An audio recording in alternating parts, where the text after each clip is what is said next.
Hi, my name is Charles Trant, and I'm a volunteer at the National Museum of the United States Army.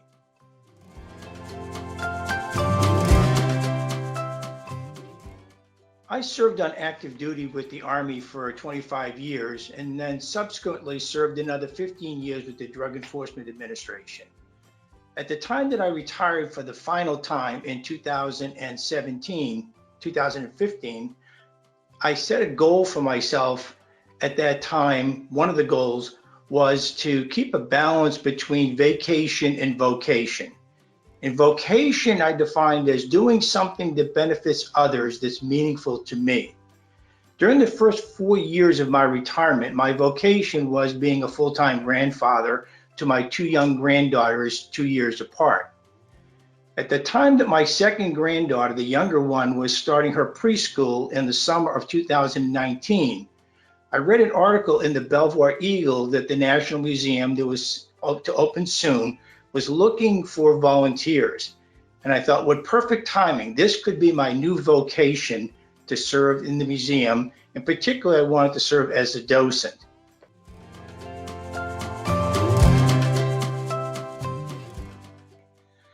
My favorite artifact is the powder horn that belonged to Sergeant Levi Gassett that's in the Founding the Nation gallery. I find this artifact to be more interesting because it belonged to just a simple common soldier. Now, Sergeant Gassett was a perfect example of that. He was a 28-year-old married farmer with 4 children who lived in Northborough, Massachusetts. Now, he was too late to join in any of the fighting at Lexington or Concord, but he became part of the larger group of Minutemen that harassed the British all the way back to Boston, eventually ending up in Dorchester as part of the encirclement that laid siege to the city of Boston.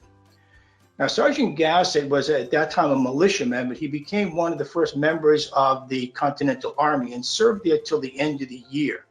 Now, during his time there in Dorchester, he engraved a lot of this information on his powder horn, both his name, when it was made, where it was made, during Gage's War, and he also engraved pictures of what was a camp life, soldiers, landscapes there. And I think it was that personalization of the artifact that makes it much more meaningful, but it tells the story of a soldier who individuals might otherwise never have heard of, but it allows us to bring the story of the Army, through the eyes, through the life of the common soldiers. And although he was there on day one, he wasn't a Paul Revere. He wasn't a John Hancock. He was just simply a farmer who answered his country call. And for me, that makes that artifact so very special.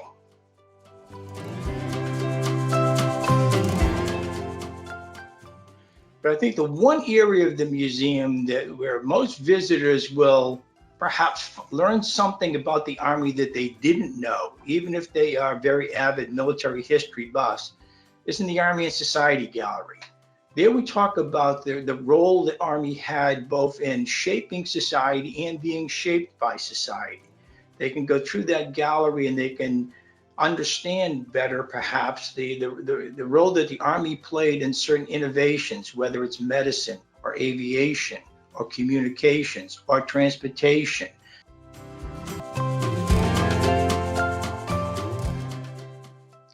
Actually, a very memorable experience happened to me one morning when I was a docent in the Nation Overseas Gallery. And as soon as the museum opened up at 9 o'clock, oftentimes visitors won their way back through the pylons or they stopped for the movie. So it was unusual to see 2 visitors come through the front door and come directly to the Nation Overseas Gallery. And they went right to one particular artifact or set of artifacts there, the 3 Myers brothers uniforms. So I was standing at the front entrance to the gallery and I noticed that they were discussing it. They were looking to take pictures of each other in front of their artifacts. I went over and offered to be a photographer for them and take a picture of the artifacts with them in it. And while I was doing that, the gentleman mentioned that his wife, who was the other person there with him, was the daughter of Frank Myers, one of the 3 Myers brothers whose uniforms were displayed there in the case.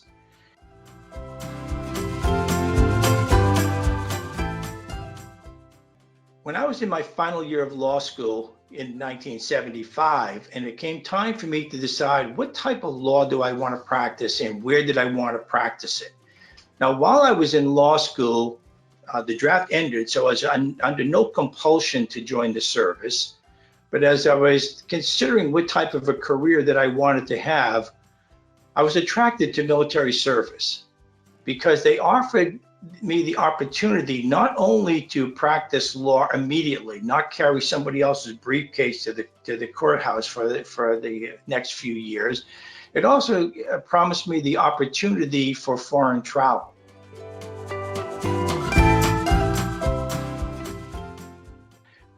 I think the most memorable experience from my service was homecoming. I was deployed from Stuttgart, Germany as part of VII Corps to Operations Desert Shield and Desert Storm in December of 1990.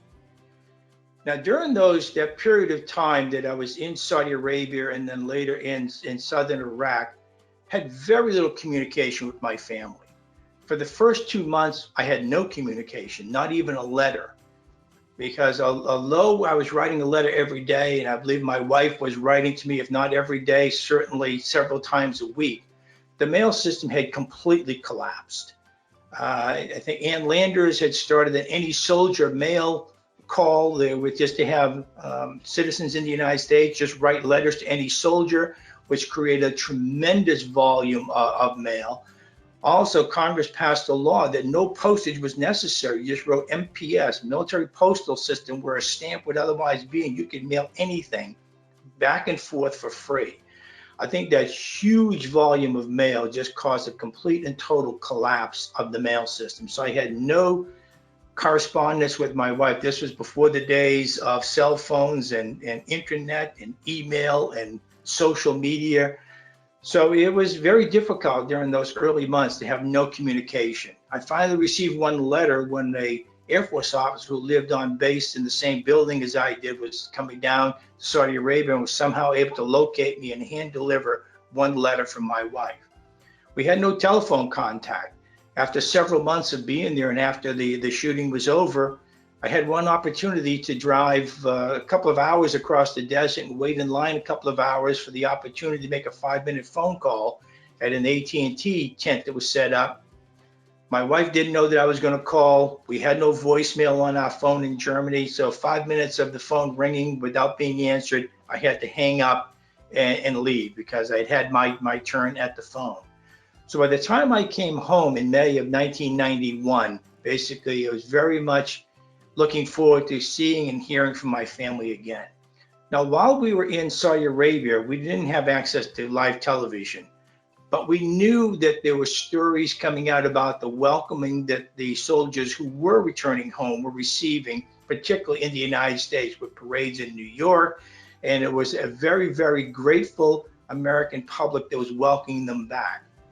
When my day finally came to fly back to Germany in May of 1991, boarded the contract airlines in Saudi Arabia, flew back to Stuttgart airport, and we come off the plane. They actually had a red carpet there for us, and they had a band playing. We were greeted by the general as we get off the plane and bus back to Kelly Barracks in Stuttgart.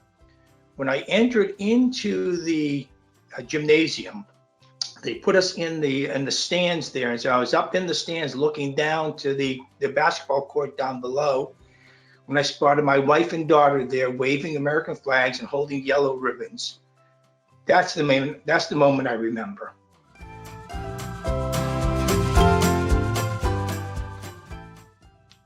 Okay, life in the Army will give you a very satisfactory life well lived.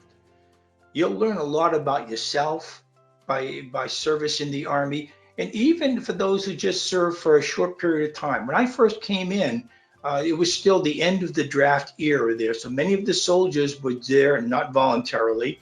They served there 2 years and they got out. There were others who had draft deferments who were, again, just serving their time and getting out. So it was not uncommon to have a lot of soldiers who didn't want to be there or didn't stick around very long once they got there. But even for those soldiers, and certainly in the all-volunteer Army that followed after it, soldiers who serve even for one tour of duty learn a lot about themselves. They become much more prideful in their country. And when they do go back to their communities, they go back as much better citizens. And so that's a win-win for them and for the Army and for society, that they even had the opportunity to serve those periods of time. Also, service in the Army teaches you a lot about teamwork. There are a lot of specialties in the Army. We're not all war fighters. We're not all trigger pullers out there. But even those at the front lines, at the tip of the spear, know that it takes an entire army in order to have a successful mission. That we all have a role to play, and how we support those who are at the tip of the spear in order to allow them to accomplish the much more difficult and dangerous missions. But without all of those other support personnel, without the entire Army infrastructure there behind them, we would not be able to succeed as an Army. So I think they will learn a lot about what it means to be a member of a team, to be a member of a winning team. And again, I think that they will have not only benefited themselves, they'll benefit their families, they'll benefit their communities, and they'll benefit their country.